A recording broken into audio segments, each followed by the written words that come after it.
Ó, ó, ó. Vocês têm dúvida de qual que é o assunto agora? O Mandaloriano.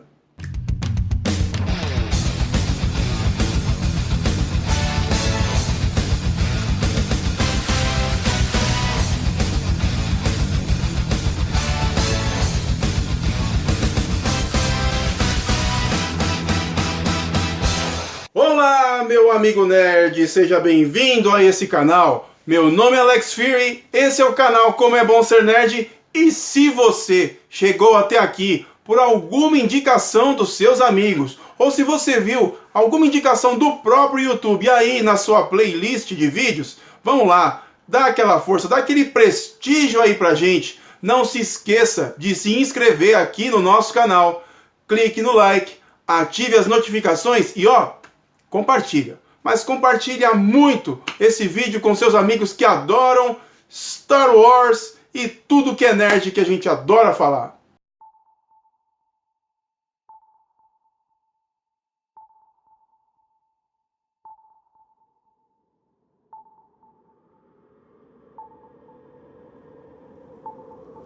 O canal Disney Plus está no ar. Galera, a estreia do canal foi simplesmente com chave de ouro. The Mandalorian chegou para arrasar quarteirões e trouxe pra gente aquele ar de Star Wars que ficou perdido com Jar Jar Binks, por exemplo. He's embarrassing. Mas isso é passado. Deixa esse cara de lado, porque agora a gente está retomando aquela alma que ficou perdida há anos atrás. The Mandalorian traz de volta, conceitualmente e dentro do contexto, toda aquela essência de Star Wars que nós já assistíamos desde o episódio Uma Nova Esperança. Mas ó, já vou avisar vocês, este vídeo eu vou soltar tudo que eu assisti de The Mandalorian aleatoriamente. Eu não vou dar o contexto da trama, até porque vocês podem até já entender o esquema todo. E claro, isso é spoiler, e spoiler pesado. Portanto, como o serviço de streaming ainda não está disponível aqui no Brasil, só está acontecendo lá nos Estados Unidos, por favor, se você não quer spoilers, deixa esse vídeo de lado. Agora, se você quer saber o que está rolando, senta aí, porque lá vem história.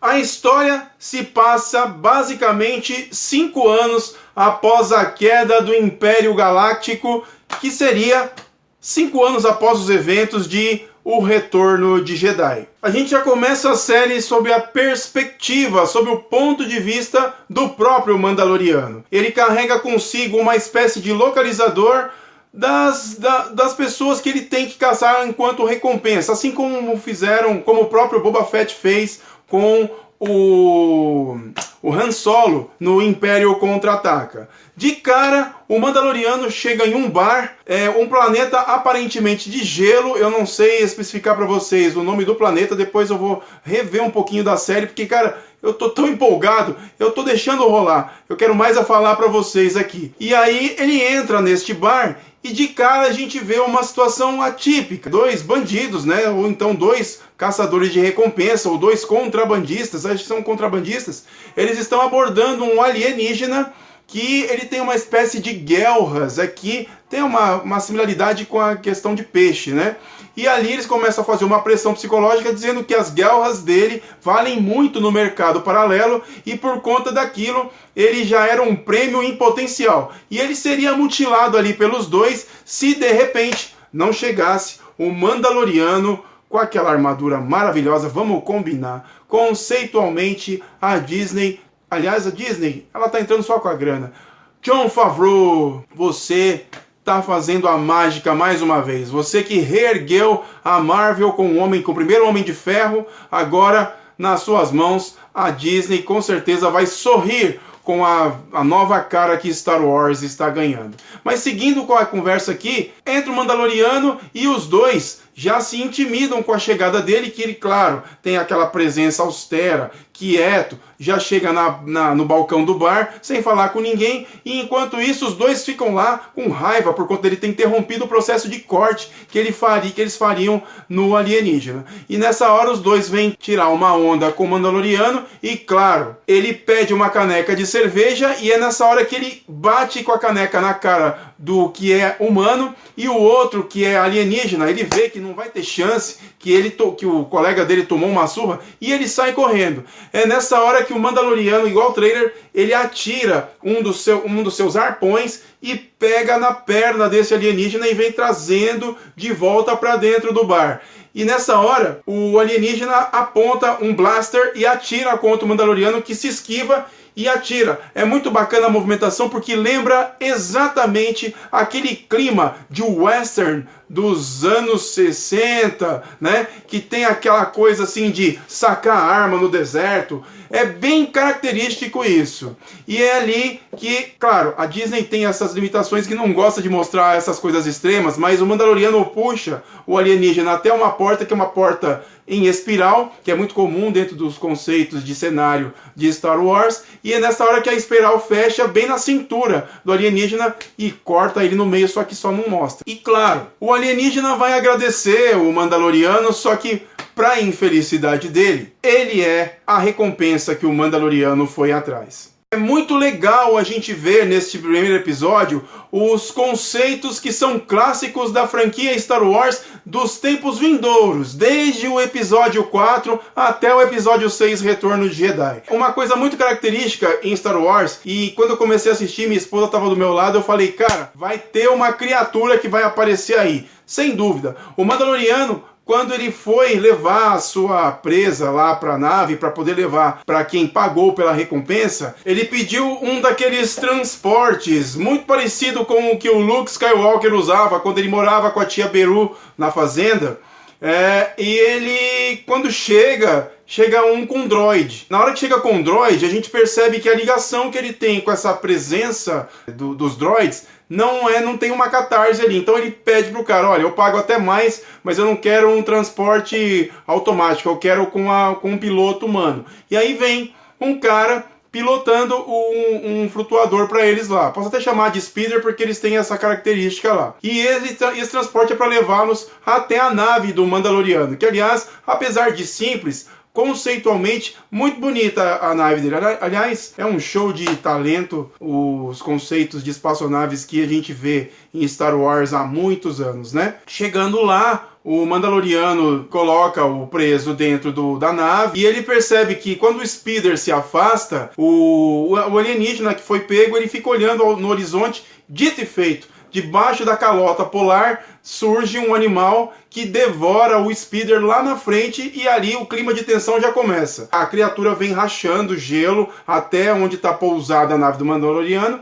e a partir dali o clima fica pesado. Enquanto isso, o Mandaloriano só entra na nave, liga os comandos como se nada tivesse acontecendo, um cara controlando a situação o tempo todo, enquanto a sua presa fica lá desesperado e, dito e feito, a criatura sai do gelo e morde um dos trens de pouso da nave e tenta segurá-lo enquanto ele decola.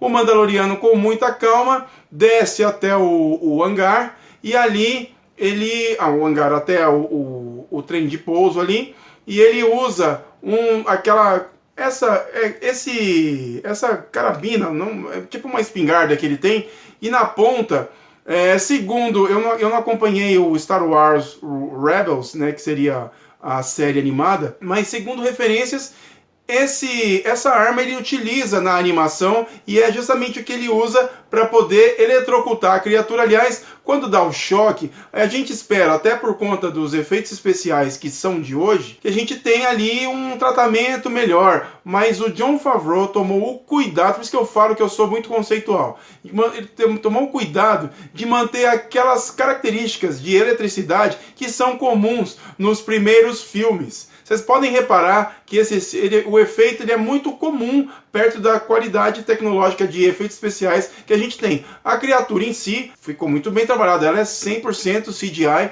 mas ficou casado, não ficou estranho, muito pelo contrário, casou muito bem pro ambiente. O Mandaloriano depois consegue fugir, consegue sair com a nave tranquilamente, a criatura cai de volta e eles vão embora. No espaço, o sequestrado, né, ele começa a questionar e o Mandaloriano nem ligando porque ele tá falando, e ele achando que tá tudo certo, começa a sair dali de dentro do cockpit e vai lá para a área de carga da nave. Chegando lá, ele olha, ele encontra uma forma de abrir o armário onde ficam as armas do Mandaloriano e ele já percebe que ele tem acesso a tudo, é um cara esperto. E aí ele começa a ver que existem várias vítimas congeladas na Carbonita, igual vocês já viram, né, no Império Contra-Ataca, quando o Han Solo foi congelado, até ludibriado, o Lando Calrissian foi ludibriado até para poder entregá-lo para o Império, e naquela época foi para o Boba Fett. Ali na nave também a mesma característica, igualzinho, a gente se vê ainda no ambiente Star Wars. Não tem nada de diferente do que a gente que é purista dentro dessa série gosta de ver. E é lógico, quando por uma distração do sequestrado, o Mandaloriano congela ele também na Carbonita e leva para entregar. Quem o recebe no planeta onde ele vai entregar as suas vítimas é o ator Carl Weathers, que fez o Apollo Creed na série Rocky. A gente percebe pela conversa que os dois, na hora do pagamento, existe ainda essa questão da moeda do Império. A gente vê que o Império está desassociado financeiramente daquela sociedade, longe de valer alguma coisa, até por conta da vitória da Aliança Rebelde contra o Império no Retorno de Jedi. Então, na hora de pagar, o Mandaloriano fala assim, essas moedas do Império não valem mais. Me paga com outra coisa. Ah, não tenho. Então, beleza, eu vou levar embora de volta todas as recompensas que você pediu. Ah, não, pode deixar que eu te pago. Aí pagou e ele falou, eu te ofereço mais uma missão. E nessa oferta de mais uma missão, fica a dúvida, você aceita ou não aceita? Eu não posso te dizer o que é, você só precisa aceitar. Então, ele vai, aceita a missão, entrega todas as vítimas pelas quais ele foi atrás e segue. E a gente percebe que a todo tempo o Mandaloriano é um cara seguro de si. Eu não conheço muito bem da mitologia, mas essa cena que eu vou falar agora traz muito dessa questão da mitologia do Mandaloriano. Perdão, tô pulando cena. Ele vai para uma cena antes para ver qual que é o serviço. Desculpem. Ele vai para uma cena antes para ver qual que é o serviço. Chegando lá, ele entra numa sala onde tem uns 3 ou 4 Stormtroopers.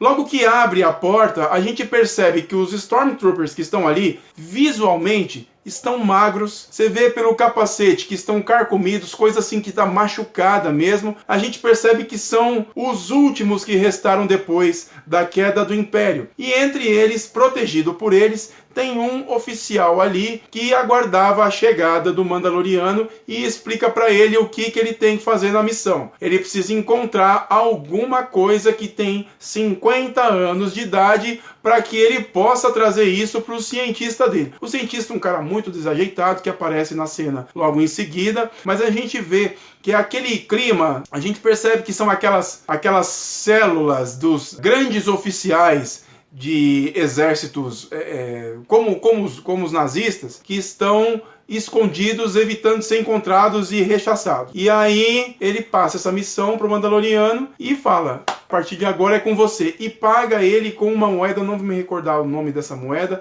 mas é como se fosse uma barra de ferro, como se fosse uma espécie de chumbo, e com o selo do Império nessa barra. Se você quiser, tem muito mais dessas aqui para você, caso você conclua a missão. E ele aceita e vai embora. E indo embora, aí sim entra a cena que eu ia falar, ele vai para uma espécie de fundição localizada nos subterrâneos de uma cidade onde ele estava, e ali ele encontra uma outra Mandaloriana. É muito bacana a gente ver as outras pessoas que fazem parte do universo dele, da mitologia dele. O capacete lembra muito aquele design pretoriano, né, da guarda real grega e tudo mais. Você vê que tem aquele corte aqui na frente, lembra muito a versão do capacete do Magneto, só que com os visores bem mais fechados e mais fino, com aquele vidro fumê que é característico dos capacetes dos Mandalorianos. E ali ela inicia um processo de fundição desse metal. E cada vez que ela começa a dar forma para o que ela provavelmente vai colocar ali para o Mandaloriano, a cada batida do ferro na fundição, um flash do passado, da infância do Mandaloriano é mostrada ali. Ele a todo tempo vê a cada batida um ataque, não sei se é do Império, eu não sei quem é que está atacando a vila dele, mas a gente percebe que os pais a todo tempo tentando protegê-lo e ele tentando sair daquela situação, até que num momento, num último tiro, fecha-se como se ele tivesse fechado dentro de uma caixa, e ali termina a fundição de uma peça que seria uma ombreira cor de cinza, a cor da fundição, e a Mandaloriana encaixa nele. E a partir dali a gente percebe que existe algo mitológico dentro desse conceito. Logo que a gente chega nessa área de fundição, bem em cima da porta, a gente vê o símbolo que inclusive eu procurei, quando eu estava procurando até o logotipo da série Mandalorian, eu achei isso daí e fui atrás saber. Tem a ver com uma criatura mística que os Mandalorianos domavam há anos atrás. Era uma criatura chamada Mitossauro. Eles dominaram essas criaturas por um período. E finalmente começa a missão do Mandaloriano, que viaja até o planeta Arvala 7. Chegando lá, um planeta árido muito parecido com Jakku, que já apareceu no último filme Star Wars, e também parece bastante com Tatooine, planeta natal do Luke Skywalker. Ele começa a missão já com um foco direto. Ele precisava chegar num local onde o localizador estava apontando. Para isso, ele precisava fazer primeiro um reconhecimento do lugar, e ele utiliza uma daquelas lunetas que tem todo aquele aspecto tecnológico. Inclusive, esses são um dos aspectos que eu gosto muito nessa série, que eles conseguem resgatar os conceitos estéticos de Star Wars clássico. E aí, ele começa a visualizar algumas criaturas meio gordas assim no meio do deserto, e assim não dá muita importância e continua verificando. Nessa segunda olhada, uma dessas criaturas já está próxima e ataca o Mandaloriano. É nesse momento que ele tenta se defender, atirando uma rajada de fogo, só que ele não tem tempo e a criatura rapidamente domina o seu braço, e ali ele se vê numa situação em que, mesmo sendo um grande guerreiro, ele não teria a chance de se defender. E é então que ele, lutando contra a criatura, ele vê que não tem mais saída porque outra criatura vinha para cima dele, e é nesse momento que, de repente, 2 dardos tranquilizantes deixam as criaturas dormindo. E assim ele fica estático, sem saber de onde veio, quem foi que fez aquilo, até que aparece um morador ali da região. O seu nome é Quill. Esse personagem é muito interessante porque ele tem alguns trejeitos que certamente vão ficar marcados dentro da série. Para toda frase que ele diz, ele termina como: "E tenho dito". É emblemático. Todas as vezes que ele fala, ele tem esse desfecho. E ali ele auxilia o Mandaloriano, orienta ele com relação a como está o planeta dele depois que alguns visitantes indesejados chegaram, e se predispõe a ajudá-lo a chegar até o local onde ele ficou de acordo com o localizador. Então é assim que acontece a partir do dia seguinte. Só que para chegar até lá, ele deveria ter algum tipo de transporte. O Mandaloriano, acostumado com alguma coisa tecnologicamente falando, já pensou em algum daqueles speeders, mas o mais certo a se chegar naquele lugar, de acordo com a experiência do próprio Quill, era que ele montasse um dos animais que inclusive o atacou. O nome desses animais é Blurgs. É até um exercício de dicção, porque é meio que uma explosão da pronúncia, né? Blurgs. E esses animais, eles são meio que uma mistura de, no meu conceito, eles lembram mais ou menos uma questão tipo cavalo, só que de uma versão bípede. Eles têm braços pequenos, como de um T-Rex, mas um corpo muito redondo, grande. Lembra muito uma mistura, sei lá, de sapo, mas com aquela pele mais ressecada como a de elefante. É bem interessante essa criatura, né? E ali o Quill, ele diz pro Mandaloriano domar uma desses animais. E ali ele vê muita dificuldade e fala: não, vamos pegar um speeder que a gente chega melhor. Aí o Quill diz assim pra ele, até pegando referência da outra etapa que eu tava explicando aqui pra vocês: poxa vida, você é um Mandaloriano. Vocês, em tempos antigos, até conseguiram domar um mitossauro, quiçá um potro pequenininho desse daí. Vai lá, coloca ao seu jeito. E aí, depois dessa chamada, o Mandaloriano toma coragem, vai lá e domina o animal com destreza, a gente percebe que é nato. E ali começa-se a aventura. Os dois dirigem-se, aliás, os cenários são lindos. É aquele deserto ressecado com rachaduras, muito parecido com o que a gente vê nas reportagens quando fala de Nordeste, na seca do Nordeste. Sabe aquele ressecado no chão árido do Nordeste? Pense naquilo, só que uma versão maior, como se aquelas rachaduras fossem canyons. Exatamente, é uma proporção totalmente diferente dessa que eu estou dizendo aqui para vocês. Mas então, ao chegar lá, o Quill disse: olha, esse é o local, eu vou até aqui e daí para frente é com você.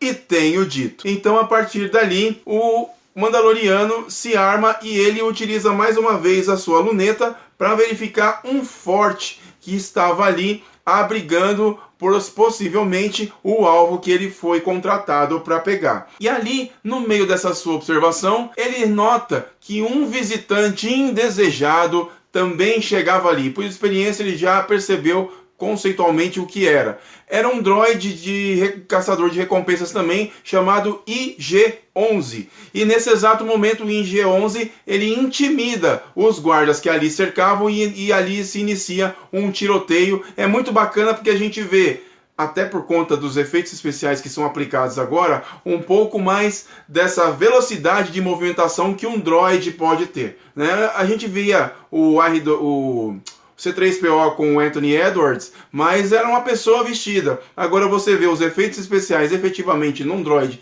que não tem assim uma anatomia para alguém vesti-lo, é muito bacana.